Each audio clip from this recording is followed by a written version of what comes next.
Good morning, guys. Just woke up. It's like a little closer to 10 o'clock. We slept in today. But Brookie is here, and me and Brookie are gonna get a bagel and a cup of coffee. Well, I'm back home from getting a good old coffee and Jersey Taylor ham, egg, and cheese. And I'm shooting my bow, and I'm actually using some new cool things. I got this new target that I'll show you guys. It's over there. And I got these new broadheads. They're 125 grain Oztech broadheads out of Australia. So far, I like them because they're flying almost the same as my 100 grain broadheads, my old ones. And what's cool about them, let me compare them to you. These are my old ones. These new ones are supposed to be a lot quieter and smoother in the air because they don't have the holes in them, which makes sense. Look how much shorter they are, but yet this is 25 grains heavier. So I think it's really gonna be key for hunting elk to pack a little bit more of a punch. And Nick, who got me these Ozcut broadheads, was saying that what good, you know, I was telling him, like, I can only shoot to 60 yards with 100 grain broadheads. Like, I don't want to go up in grain size because then I'll shoot less than 60 yards. And he was like, what good is shooting 60 yards, you know, with 100 grain broadheads if by the time your arrow hits that animal at 60 yards, it's hitting just like a small thud, you know, because it doesn't have much of a punch. Like, wouldn't it be better to shoot 50 yards? Like, you're shooting a little bit less, but you're packing way more of a punch at 50 yards. And he's totally right. Look at my socks and my sandals. So I'll show you, this is like my third group. It's been pretty consistent. This is a 100 grain field tip, which is dead on what it's sighted to.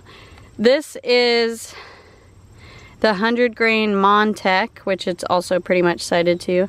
This is the Ozcut broadhead. So this one was just a a little bit low, the 125 grain one. But I'm gonna pull it out and shoot it again because it's more likely been, this one has been pretty dead even with the 100 grain, which is cool because of shape and all that. But look at my new targets. Vital signs. This one is so cool. Has deer, vital sign on that side, turkey, deer. Has the targets up here, targets down here. It's like all these sides. It's so cool. I love it. And it works for broadheads or field tips. Now, I'm gonna be honest, since I'm in New Jersey, I am also like 5,000 or 6,000 feet lower in elevation than where I would be hunting. I'm not gonna make any adjustments to it while I'm here. I'm more or less just practicing, getting my confidence up because archery season is right around the corner. If I need to make any adjustments, I'll do it in Utah where all the conditions are the same as where I'll be hunting. Okay, so just shot another round aiming at this one. Those two are pretty dang close. This one is the Montech, this one is the Ozcut. 100 grain, 125 grain, this is the field tip. I keep doing the field tip my last shot because sometimes my third shot is the sloppiest or I'm the least impatient. Not by much, just saying, just a little. I know myself as a shooter. I know that my first couple of shots are always going to be the best. And hey, when you're hunting, that's all that matters. But that's a pretty good group right there, though. So just shot again, and this was a really good group for the broadheads. I really took my time and actually heard myself hit my other arrow. Hopefully I didn't break it. No, I didn't. That was good. It must have just came in and spliced it this way, but that's pretty dang good as far as both being on target. And this was the field tip right here, this one right there. So these two are pretty good for the broadheads. This was the first one I shot. Literally, like, couldn't be better. That's the Ozcut 125 grain broadhead. I'm just using my 20 pin right now, so I'm gonna move up to my 30 pin, I think. All right, first group at 30. The last one, the field tip one that I did last, was definitely off, but I actually felt myself move to the right and it landed right. So that's a cool thing about archery. Usually if you have a bad shot, you can say, that was me, I felt that being off. So my 100 grain and my 125 grains are pretty dang close. A little low left. I'll do it again and see if I can get a better group right here. But that's not too bad. Not bad at all. I love these targets. It comes out so easy. Watch.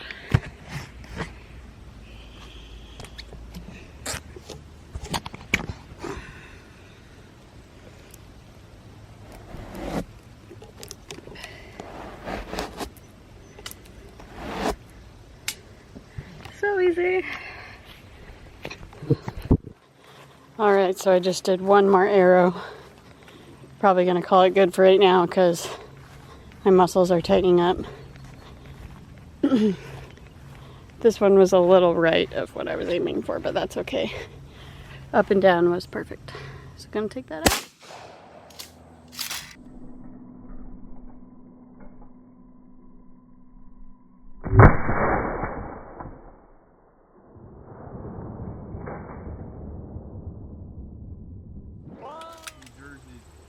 Win that because Nice. the district county court and then the district court in DC. So.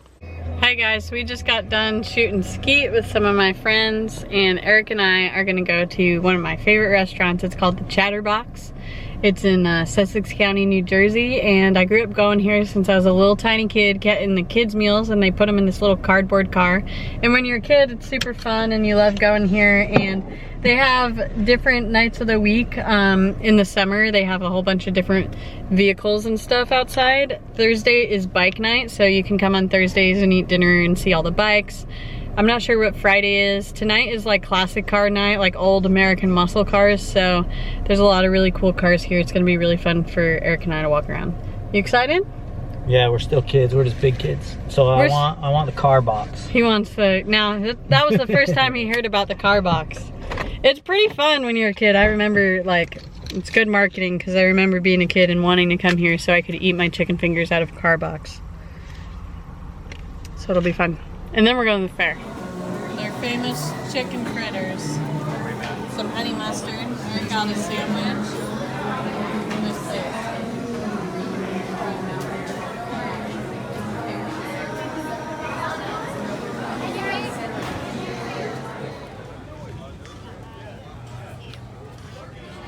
These things are awesome. Not bad, huh?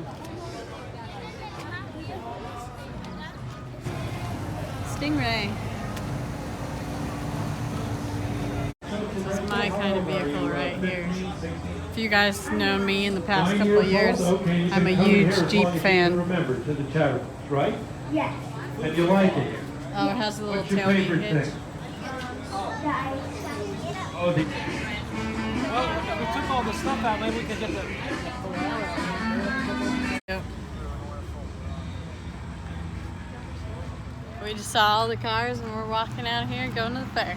The van left though. What the heck? Eric's sad because the van left, and right next It was to like it. the most random car in there because they're all like fancy muscle cars rebuilt. Yeah, it was the van with like the pop-up thing, you know? It was like spray painted on the side. Like, I don't know. It was funny. It just didn't really fit in. So that's why it was my favorite. It was different. And right next to it was a Volkswagen Thing, which is one Oh, yeah, the was Thing is my fun, too. favorite. But we didn't get any video of it. We went right in to eat. We went for food first. I was hungry. But now we're gonna go to the fair. We'll maybe get some dessert over there and just explore a little bit. I grew up in 4-H, going to the fair, sleeping over the fair, setting up for it, everything. Showing your pigs or your cows or your goats. We had, I have donkeys, horses, Donkeys. goats, rabbits. So How yeah. far are we down here? We gotta find a car. Oh man, I wish I Hi. Goats.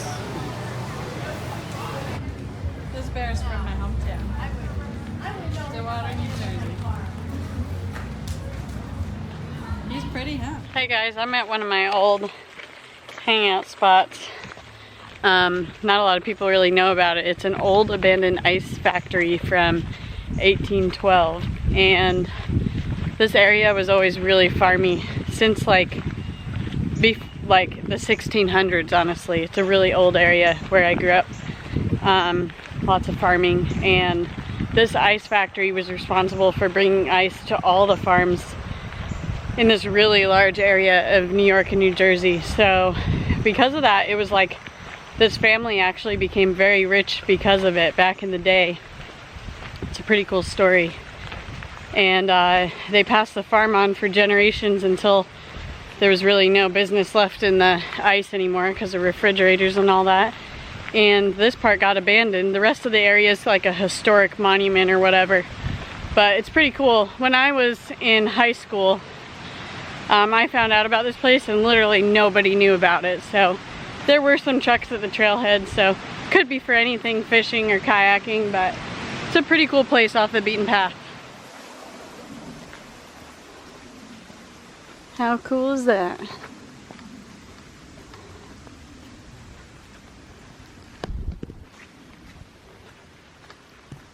Isn't that so pretty? Yeah, that's really cool. The old way that they made things, you know? Oh man, the man hours put into that.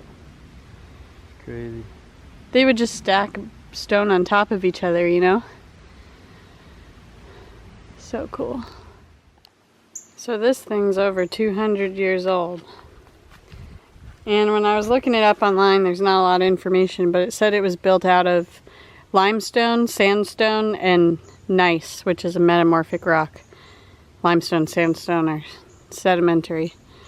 But that's pretty dang cool. The rocks in it are really pretty. I heard you cuss.